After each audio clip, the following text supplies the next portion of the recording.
കാടിനെ അടുത്തറിയാൻ ഇഷ്ടപ്പെടുന്നവർ ആദ്യം എത്തുന്ന ഒരു സ്ഥലമാണ് പെരിയാർ ടൈഗർ റിസർവ്. ഒരുപാട് ട്രക്കിംഗ് ആക്ടിവിറ്റീസും വൈൽഡ് ലൈഫ് എക്സ്പ്ലോറേഷനും സ്റ്റേ എല്ലാം അടങ്ങുന്ന ഈ ഒരു ടൈഗർ റിസർവിനുള്ളിൽ വർഷത്തിലൊരിക്കൽ ആയിരക്കണക്കിന് തീർത്ഥാടകരും എത്തുന്നു. മേടമാസത്തിലെ ചിത്രപൗർണമി ദിവസത്തിൽ കാൽനടയായിട്ടും ജീപ്പിനുമായിട്ടുള്ള എല്ലാവരും കാടും മലയും കയറിയെത്തുന്നത് മംഗളാദേവി കണ്ണകി ക്ഷേത്രത്തിലേക്കാണ്. കേരള തമിഴ്നാട് അതിർത്തിയിലുള്ള മനോഹരമായ കാടുകളും പുൽമേടും വന്യമൃഗങ്ങളും ഒപ്പം ക്ഷേത്രത്തിൻ്റെ ആചാരങ്ങളും ഐതിഹ്യങ്ങളും എല്ലാം ചേർന്ന മംഗളാദേവി ട്രക്കിങ്ങിൻ്റെ വിശേഷങ്ങൾ നമുക്ക് കാണാം.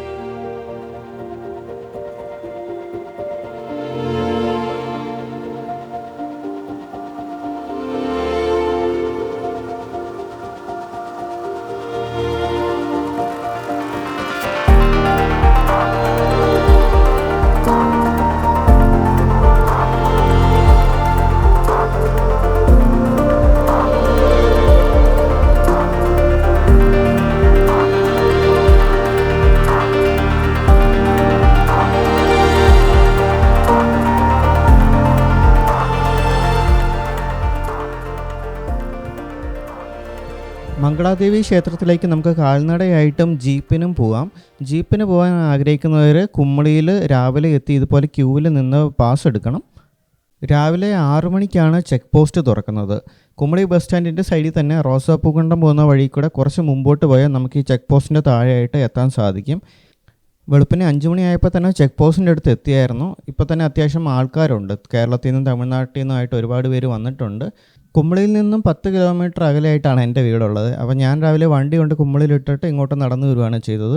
ഇതുപോലെ നിങ്ങൾക്കും കുമ്മളിയിൽ എത്തിച്ചേരാൻ സാധിക്കും. ദൂരെ നിന്ന് വരുന്നവരൊക്കെ ആണെങ്കിൽ ബസ്സിനൊക്കെ കയറി വെളുപ്പിനെ കുമ്മളി എത്തിയാൽ മതിയാവും. എല്ലാ വർഷവും മുടങ്ങാതെ മംഗളാദേവി ക്ഷേത്രം കയറുന്ന ഒരുപാട് പേരുണ്ട്. പ്രായമുള്ളവർ പോലും ഒരുപാട് പേര് ഇവിടെ എത്തിച്ചേരുന്നുണ്ട്. കേരളത്തിൽ നിന്ന് കുമ്മളി വഴി നമുക്കിതുപോലെ ജീപ്പിനോ നടന്നോ പോവാം. അതല്ലാതെ സെക്കൻഡ് ഓപ്ഷൻ ഉള്ളതെന്ന് വെച്ചാൽ തമിഴ്നാട്ടിലെ ലോവർ ക്യാമ്പിൽ നിന്ന് നമുക്ക് മല കയറി മാത്രം ഹൈക്ക് ചെയ്ത് എത്താൻ സാധിക്കും. ഫോറസ്റ്റ് ആയതുകൊണ്ട് തന്നെ ഇതൊരു പ്ലാസ്റ്റിക് നിരോധിത മേഖലയാണ്. ഇവിടെ ഫോറസ്റ്റ് ചെക്ക് പോസ്റ്റിൻ്റെ അവിടെ നമ്മുടെ ബാഗൊക്കെ ചെക്ക് ചെയ്തിട്ടേ മുമ്പോട്ട് കടത്തി വിടത്തുള്ളൂ. അതുപോലെ തന്നെ മദ്യം, സിഗരറ്റ്, ലൈറ്റർ, ഡ്രോൺ ക്യാമറ എന്നിവയെല്ലാം ഇവിടെ നിരോധിച്ചിട്ടുണ്ട്. രാവിലെ 6 മണിയായപ്പോൾ എല്ലാവരെയും കടത്തി വിട്ടപ്പോൾ തിരക്കാണ് ഈ കാണുന്നത്. ഈ തിരക്കിൻ്റെ ഇടയിൽ പോയി കയറാൻ നിൽക്കരുത്. കുറച്ചൊന്ന് വെയിറ്റ് ചെയ്തിട്ട് പോകുന്നതായിരിക്കും എപ്പോഴും നല്ലത്. കാരണം ജീപ്പും ആൾക്കാരെല്ലാം ഒരേ സമയത്താണ് ഒരുമിച്ച് വരുന്നത്. നടന്നു പോകുന്നവരൊക്കെ ആണെങ്കിൽ അധികം ട്രക്കിംഗ് എക്സ്പീരിയൻസ് ഒക്കെ ഇല്ലാത്തവരാണെങ്കിൽ അത്യാവശ്യം വെള്ളം ക്യാരി ചെയ്യാൻ ശ്രമിക്കുക. നമുക്ക് ഇടയ്ക്ക് വെള്ളം ഫില്ല് ചെയ്യാനെല്ലാം ഓപ്ഷൻ ഉണ്ടാവും.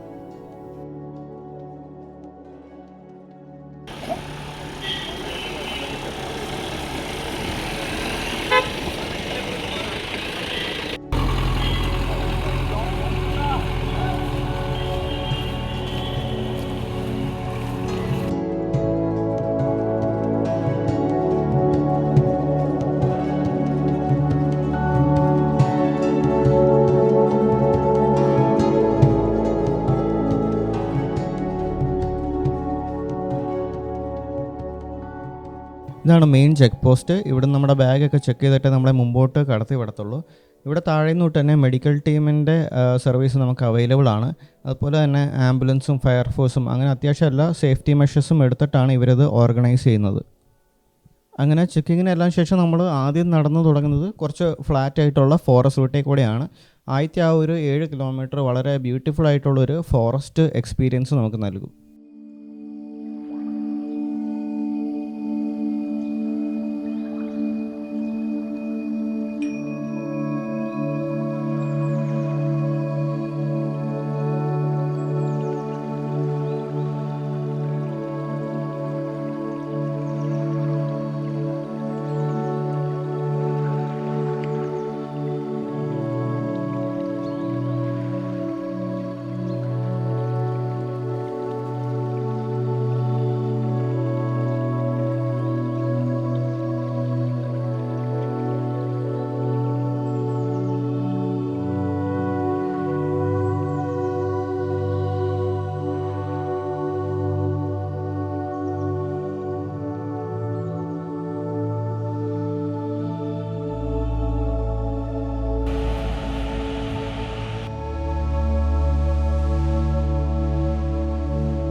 ഇത് വേനൽക്കാലത്ത് മൃഗങ്ങൾക്ക് വെള്ളം കിട്ടാൻ വേണ്ടി ഫോറസ്റ്റുകാർ സെറ്റാക്കിയേക്കുന്ന പോലെയാണ് കണ്ടിട്ട് തോന്നുന്നത്. ഇവിടെ അത്യാവശ്യം അധികം ആനിമൽസ് ഉണ്ട് കേട്ടോ. കാട്ടുപോത്തുണ്ട്, ആനയുണ്ട്, അങ്ങനെ അത്യാവശ്യം പെരിയാർ ടൈഗർ റിസർവിലുള്ള എല്ലാ ആനിമൽസും തന്നെ ഇവിടെ ഉണ്ട്. പിന്നെ ഇത്രയും ഈ ജീപ്പിൻ്റെയും ക്രൗഡിൻ്റെയൊക്കെ ഒച്ച ഉള്ളതുകൊണ്ട് ആനിമൽസൊന്നും അധികം പുറത്തോട്ട് വരാത്തതായിരിക്കും. പിന്നെ ഏർലി മോർണിംഗ് ഒക്കെ ഈ ഒഫീഷ്യൽസൊക്കെ എന്തായാലും റൂട്ടൊക്കെ മൊത്തം പോയി ചെക്ക് ചെയ്യുമായിരിക്കുമല്ലോ. അപ്പം 1-2 വീഡിയോസ് കണ്ടിരുന്നു ഇങ്ങനെ ജീപ്പിൻ്റെ മുമ്പിൽ കാട്ടുപോത്തിൻ്റെ കൂട്ടമൊക്കെ ഉള്ളത്. പൊതുവേ ഒത്തിരി ക്രൗഡുള്ളതും നോയ്സി ആയിട്ടുള്ള ട്രക്കിങ്ങോ അല്ല മറ്റ് യാത്രകൾ പോകാൻ ഒട്ടും താല്പര്യപ്പെടാത്ത ഒരാളാണ് ഞാൻ. അതുകൊണ്ടാണ് ഈ ഒരു ട്രക്കിങ് ചെയ്യാൻ ആദ്യം ഞാൻ ഒന്ന് മടിച്ചു നിന്നത്. പക്ഷേ ഫോറസ്റ്റ് ഇങ്ങനെ നമുക്ക് നടന്ന് എക്സ്പീരിയൻസ് ചെയ്യാൻ കിട്ടുന്ന ആ ഒരു അവസരമാണ് എന്നെ എക്സൈറ്റ് ചെയ്യിപ്പിച്ചത്.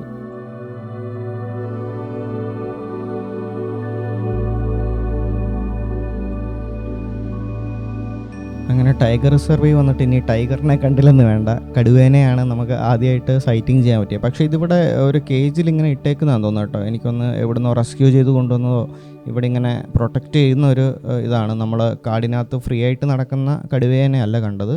ഇത് കുറച്ചധികം ദൂരത്തിലാണ് കേട്ടോ. അത്യാവശ്യം സൂം ചെയ്ത് എടുത്തൊരു വിഷ്വലാണ്. ഈ ഒരു വീഡിയോ മൊത്തം ഞാൻ മൊബൈൽ ഫോണിലാണ് ഷൂട്ട് ചെയ്തത്. ഞാൻ നമ്മുടെ നോർമൽ ക്യാമറ 360 ക്യാമറയൊന്നും തന്നെ കൊണ്ടുപോയിരുന്നില്ല. കാരണം ഏറ്റവും ലൈറ്റായിട്ട് ക്യാരി ചെയ്ത് പോകാനാണ് ഞാൻ തീരുമാനിച്ചത്. കാരണം നമുക്ക് വെള്ളവും അതുപോലെ തന്നെ മുകളിൽ ഫുഡ് എല്ലാം തന്നെ അവൈലബിൾ ആയിട്ടുണ്ട്. അതുകൊണ്ട് നമ്മൾ ഒരുപാട് സാധനങ്ങൾ ക്യാരി ചെയ്യേണ്ട ആവശ്യമില്ല. അതുപോലെ തന്നെ മുകളിലൊരു അമ്പലമാണുള്ളത്. അപ്പോൾ ഈ അമ്പലത്തിൻ്റെ പരിസരങ്ങളൊക്കെ എസ്പെഷ്യലി ഏറ്റവും അകത്ത് ഈ പൂജയൊക്കെ നടക്കുന്ന സ്ഥലമൊക്കെ ഷൂട്ട് ചെയ്യുന്നത് പൊതുവെ അവർക്കും താല്പര്യമില്ല. അതുപോലെ നമ്മളും അവരെ ഡിസ്റ്റർബ് ചെയ്യാനും പാടില്ല. അതുകൊണ്ട് ഏറ്റവും സിമ്പിളായിട്ട് ഒതുങ്ങി നിന്നൊക്കെ എടുക്കാൻ ഒരു രീതിക്കാണ് ഞാൻ പോയത്.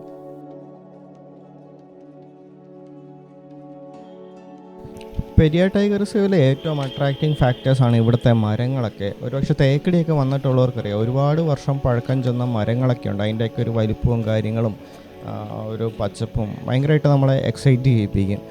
യാത്ര തുടങ്ങിയപ്പം വലിയ ക്രൗഡ് ഉണ്ടായിരുന്നെങ്കിലും കുറച്ച് കഴിയുമ്പോൾ ഇതുപോലെ എല്ലാവരും അവരുടേതായ ഒരു പേസിൽ വലിയ തിരക്കൊന്നും ഇല്ലാതെ ഒതുങ്ങി ഇങ്ങനെ നടന്നു പോകും. അങ്ങനെ ഒരു പകുതി ദൂരം കഴിയുമ്പോൾ തന്നെ കയറ്റം ചെറുതായിട്ട് തുടങ്ങും.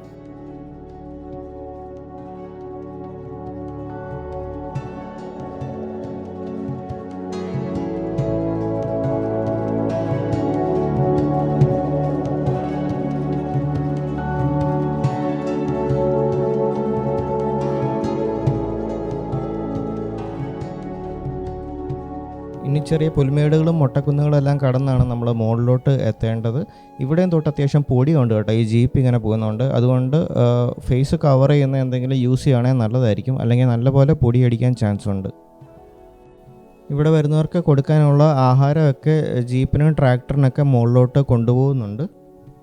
ഈ ഒരു ക്ഷേത്രം ശരിക്കും ഇരിക്കുന്നത് കേരള തമിഴ്നാട് ഒരു ബോർഡറിനോട് ചേർന്നാണ്. അതുകൊണ്ട് ഇത് കേരളത്തിനാണോ തമിഴ്നാട്ടിലാണോ എന്നുള്ള ഒരു തർക്കം പണ്ട് തൊട്ട് നിൽപ്പുണ്ട്. അത് കോടതിയിൽ കേസൊക്കെ ആയിട്ട് നിൽപ്പുണ്ട്.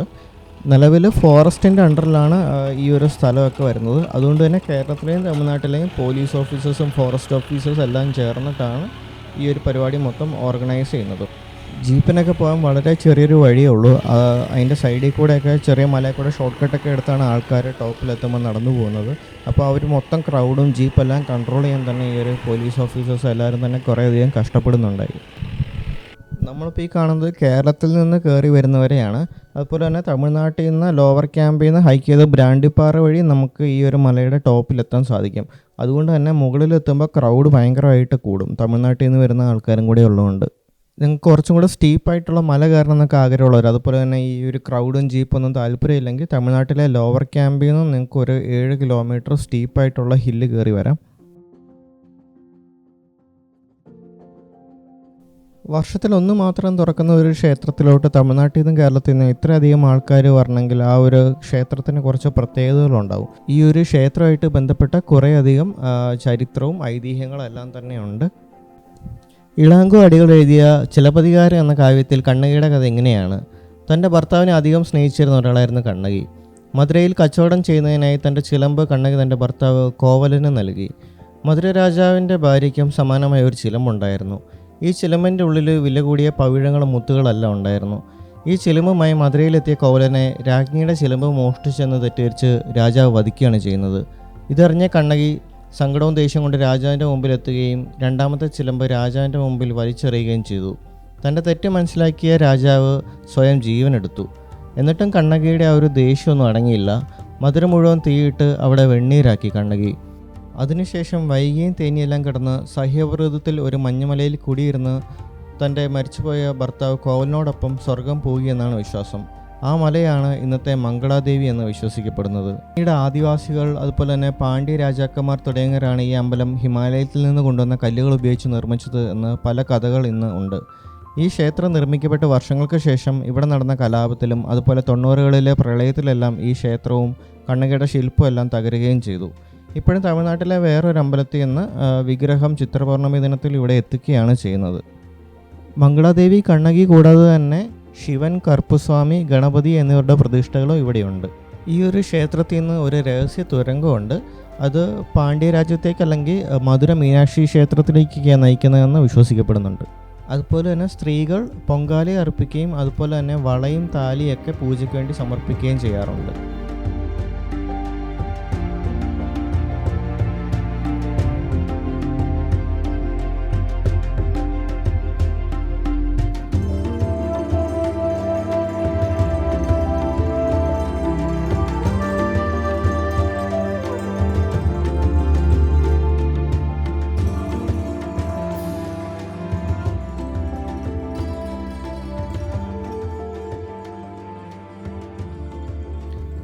നല്ല തിരക്കായിരുന്നതുകൊണ്ടും അതുപോലെ തന്നെ അമ്പലത്തിൻ്റെ പരിസരങ്ങളായതുകൊണ്ടും അധികം വീഡിയോ ഒന്നും എടുത്തിരുന്നില്ല മുകളിലെത്തിയപ്പം.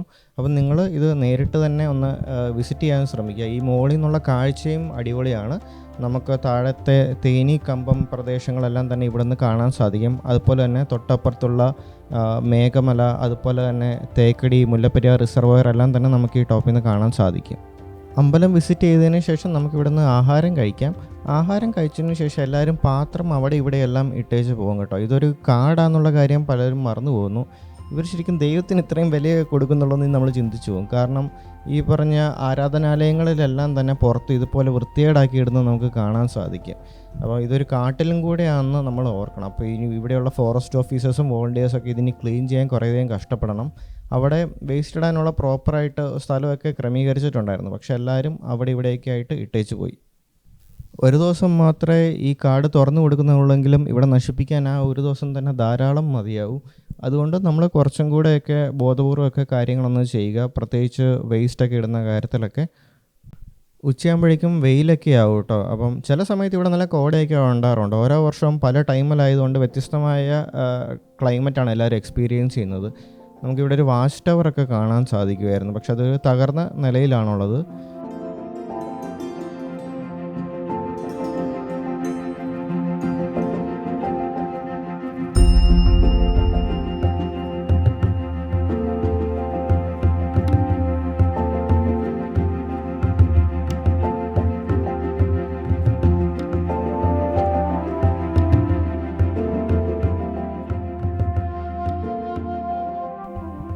നമുക്ക് അമ്പലം വിസിറ്റ് ചെയ്ത് ഇവിടെയൊക്കെ എക്സ്പ്ലോർ ചെയ്തതിന് ശേഷം തിരിച്ചൊന്നെങ്കിൽ ജീപ്പിന് പോകാം. 200 രൂപയ്ക്കാണ് ഒരാൾക്ക് മേടിക്കുക. അല്ലെങ്കിൽ നമുക്ക് നടന്ന് തിരിച്ച് കുമ്പളിക്കോ അല്ലെങ്കിൽ തമിഴ്നാട്ടിലോട്ട് ഇറങ്ങാൻ പറ്റും. ഞാൻ തമിഴ്നാട്ടിലോട്ടാണ് ഇറങ്ങുന്നത്. പക്ഷെ അത് നേരത്തെ ഇറങ്ങണമെന്നുണ്ട്. ഉച്ചയൊക്കെ കഴിഞ്ഞാൽ ശരിക്കും ഇവർ താഴോട്ട് പോകാൻ സമ്മതിക്കത്തില്ല ഫോറസ്റ്റ് വഴി. ലോവർ ക്യാമ്പിനും ഗൂഡല്ലൂരിനും ഇടയ്ക്കായിട്ടുള്ള പഴിയങ്കുടി എന്ന് പറയുന്ന ഒരു ഗ്രാമത്തിൽ നിന്നാണ് ഈ തമിഴ്നാട്ടിൽ നിന്നുള്ള വഴി കയറി വരുന്നത്. അപ്പം നമുക്ക് തിരിച്ച് ഒന്നെങ്കിൽ പഴയങ്കുടി എത്തിയിട്ട് അവിടുന്ന് ലോവർ ക്യാമ്പ് അല്ലെങ്കിൽ ഗൂഡല്ലൂർക്ക് പോകാൻ സാധിക്കും. അവിടുന്ന് പിന്നീട് നിങ്ങൾക്ക് ഏത് സൈഡിലോട്ട് പോകണം അതിനനുസരിച്ചിട്ട് ഒന്നെങ്കിൽ നിങ്ങൾക്ക് കുമ്മളി വരാം, അല്ലെങ്കിൽ തമിഴ്നാട്ടിൽ വേറെ ഏതെങ്കിലും ഡയറക്ഷനിലാണ് പോകണമെങ്കിൽ അങ്ങനെയും നമുക്ക് പോകാൻ സാധിക്കും കമ്പമൊക്കെ എത്തി.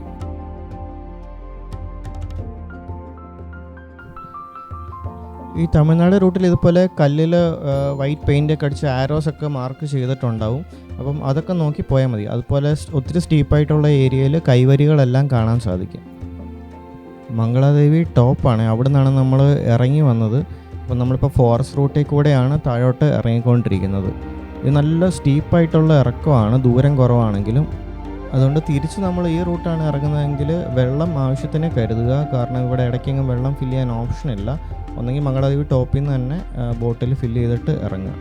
അന്നത്തെ ദിവസം ഉച്ച കഴിഞ്ഞ് കുറച്ച് പേർക്ക് മിന്നൽ ഏറ്റ പരിക്കുകളുണ്ടായിരുന്നു. അതുകൊണ്ട് മാക്സിമം നേരത്തെ തന്നെ ഇറങ്ങുക. വേനൽ മഴയൊക്കെയുള്ള സമയത്തായിരിക്കും ഈ ഒരു ട്രക്കിങ്ങിൻ്റെ ഡേറ്റ് വരിക ഏകദേശം. അങ്ങനെ മലയൊക്കെ ഇറങ്ങി കുറേ കറങ്ങി തിരിഞ്ഞ് ഒടുവിൽ ഞാൻ ഗൂഡല്ലൂരെത്തി. അവിടുന്ന് ബസ് കയറി കുമ്മളി എത്തി. അവിടെ വണ്ടി ഇട്ടിട്ടുണ്ടായിരുന്നു. അവിടെ നിന്ന് എൻ്റെ കുറച്ച് ട്രക്കിങ്ങിന് വന്ന ഫ്രണ്ട്സും ഉണ്ടായിരുന്നു. നമ്മൾ വെള്ളകേവി ട്രക്കിങ്ങിനൊക്കെ പരിചയപ്പെട്ടവരായിരുന്നു. അപ്പോൾ അവരും എൻ്റെ വീട്ടിലൊക്കെ വന്ന് അങ്ങനെ ഞങ്ങൾ ലഞ്ചൊക്കെ കഴിച്ച് പിരിഞ്ഞു. അപ്പോൾ നല്ലൊരു മനോഹരമായിട്ടൊരു എക്സ്പീരിയൻസ് ആയിരുന്നു. കാരണം ഈ ക്രൗഡും സംഭവമൊക്കെ ഉണ്ടെങ്കിൽ പോലും നമുക്ക് ഫോറസ്റ്റ് എക്സ്പീരിയൻസ് ചെയ്യാൻ പറ്റി, നല്ലൊരു ഹൈക്ക് എക്സ്പീരിയൻസ് ചെയ്യാൻ പറ്റി. അപ്പം അടുത്ത വർഷം ചിത്ര പൗർണമി ദിവസത്തിൽ നിങ്ങളും ഈ ഒരു ട്രെക്ക് ട്രൈ ചെയ്യുക. Thank you for watching.